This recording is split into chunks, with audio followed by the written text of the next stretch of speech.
ہے نا ثانیہ سنین، وہ جو دو میں سے دوسرے تھے، اس یقول لصاحبہ، وہ اپنے صحابی سے فرما رہے تھے لا تحزن ان اللہ معنا، غم نہ کر اللہ ہمارے ساتھ ہے۔ کبھی وہ حضور کے آگے بڑھ جاتے ہیں، کبھی حضور کے پیچھے چلے جاتے ہیں، کبھی حضور کے دائیں چلے جاتے ہیں، کبھی حضور کے بائیں چلے جاتے ہیں۔ حضور آپ کے ارد گرد اور اپنے خیال کے ارد گرد گھوم رہا ہوں، غار کا دہنا آ گیا۔ یہ جو فرمایا نا لصاحبہ ہی،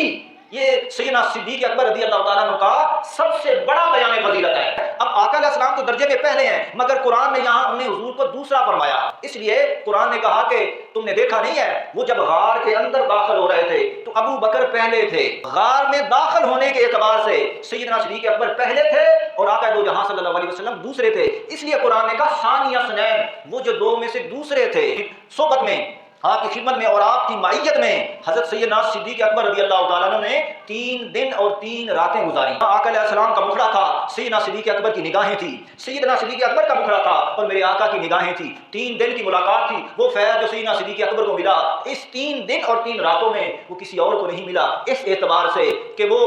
اکیلے تھے آقا علیہ السلام کی صحبت میں۔ سیدنا صدیق اکبر رضی اللہ تعالیٰ عنہ، آپ کی شان میں بھی میں نے کچھ بیان کرنا ہے۔ اللہ رب العزت نے قرآن مجید میں ارشاد فرمایا، حضور تاجدار کائنات صلی اللہ علیہ وسلم کی احادیث پر میرا زیادہ انحصار ہوگا، قرآن مجید کی اس آیت کریمہ سے بات شروع کرتا ہوں۔ اللہ رب العزت نے ارشاد فرمایا ثانیہ اثنین اذ ہما فی الغار اذ یقول لصاحبہ لا تحزن ان اللہ معنا۔ یہ جو ہے نا ثانیہ اثنین، وہ جو دو میں سے دوسرے تھے، یعنی سیدنا آقا دو جہاں صلی اللہ علیہ وسلم، ان کو اللہ رب العزت نے ثانیہ اثنین، دو میں سے جو دوسرے تھے، حضور تاجدار کائنات صلی اللہ علیہ وسلم، اس یقول لصاحبہ، وہ اپنے صحابی سے فرما رہے تھے، سیدنا صدیق اکبر سے فرما رہے تھے لا تحزن ان اللہ معنا، غم نہ کر اللہ ہمارے ساتھ ہے۔ تو آقا علیہ السلام نے ہجرت جب فرمائی، علی المرتضیٰ کو میرے آقا نے بستر پر سلا دیا، صدیق اکبر کو اپنے ساتھ لے لیا، صدیق اکبر کو، اور ایک روایت میں آتا ہے کہ حضرت سیدنا صدیق اکبر رضی اللہ تعالیٰ عنہ سفر کے دوران پیچھے سے آ کر آقا علیہ السلام کو ملے، تو سفر میں ہیں سیدنا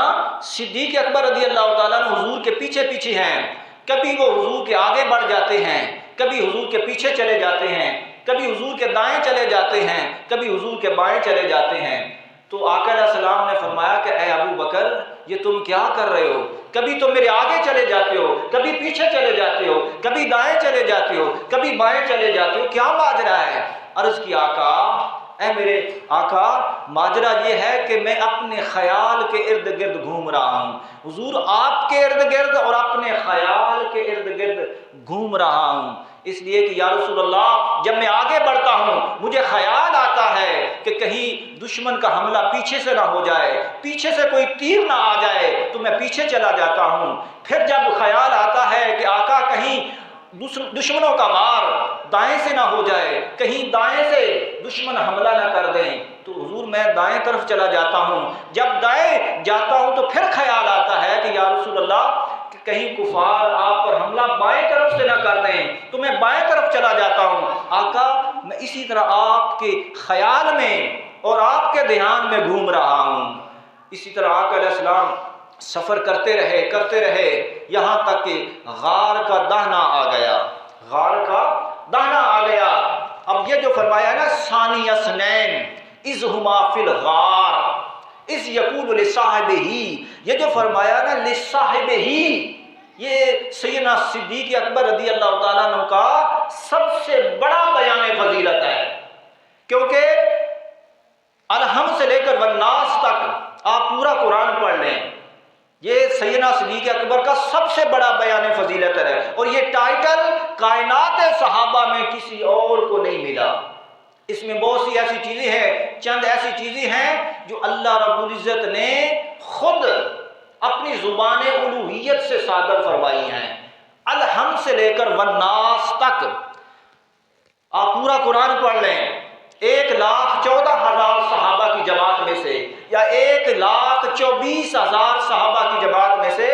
سیدنا صدیق اکبر رضی اللہ تعالیٰ عنہ وہ واحد شخصیت ہیں کہ جن کی صحابیت پر خود اللہ رب العزت نے نص صریح کے ساتھ مہر تصدیق لگا دی ہے، لصاحب ہی فرما کر کہ یہ میرے محبوب کا صحابی ہے۔ کسی کے بارے میں حضور نے فرمایا کہ یہ میرا صحابی ہے، یہ میرا صحابی ہے، یہ میرا صحابی ہے، اور کسی کے بارے میں تاریخ اسم و رجال اور کتب سیر سے لوگوں کو پتہ چلا تو انہوں نے ہمیں بتایا، ان آئمہ نے ہمیں بتایا کہ یہ حضور کا صحابی ہے، یہ حضور کا صحابی ہے۔ مگر سیدنا صدیق اکبر رضی اللہ تعالیٰ عنہ وہ واحد شخصیت ہیں جن کی صحابیت پر اللہ رب العزت نے نص صریح کے ساتھ مہر تصدیق لگا دی ہے کہ یہ میرے محبوب کا صحابی ہے۔ اب جو حضرت سیدنا صدیق اکبر کی صداقت کا اور آپ کی صحابیت کا انکار کرتا ہے وہ نص صریح سے کفر کے درجے میں چلا جائے گا، کیونکہ یہ قرآن کی نص ہے۔ قرآن مجید خود حضرت سیدنا صدیق اکبر کو لصاحب ہی حضور کا صحابی فرما رہا ہے۔ جب غار کا دانہ آ گیا، اب فرمایا ثانی اثنین، وہ جو دو میں سے دوسرے تھے۔ اب آقا علیہ السلام تو درجے کے اعتبار سے، رتبے کے اعتبار سے پہلے ہیں۔ قرآن کہتا ہے وہ جو دو میں سے دوسرے تھے آقا علیہ السلام، وہ اپنے صحابی سے کہہ رہے تھے کہ غم نہ کر، اللہ ہمارے ساتھ ہے۔ اب آقا علیہ السلام تو درجے میں پہلے ہیں، مگر قرآن نے یہاں انہیں حضور کو دوسرا فرمایا، وہ جو دوسرے تھے۔ اب یہاں بات یہ ہے کہ قرآن سے جب پوچھا گیا کہ آقا علیہ السلام تو درجے کے اعتبار سے پہلے ہیں، تو قرآن نے حضور کو دوسرا کیوں فرمایا؟ اس لیے قرآن نے کہا کہ تم نے دیکھا نہیں ہے وہ جب غار کے اندر داخل ہو رہے تھے تو ابو بکر پہلے تھے۔ حضرت سیدنا صدیق اکبر نے عرض کیا، آقا میں آگے جاتا ہوں،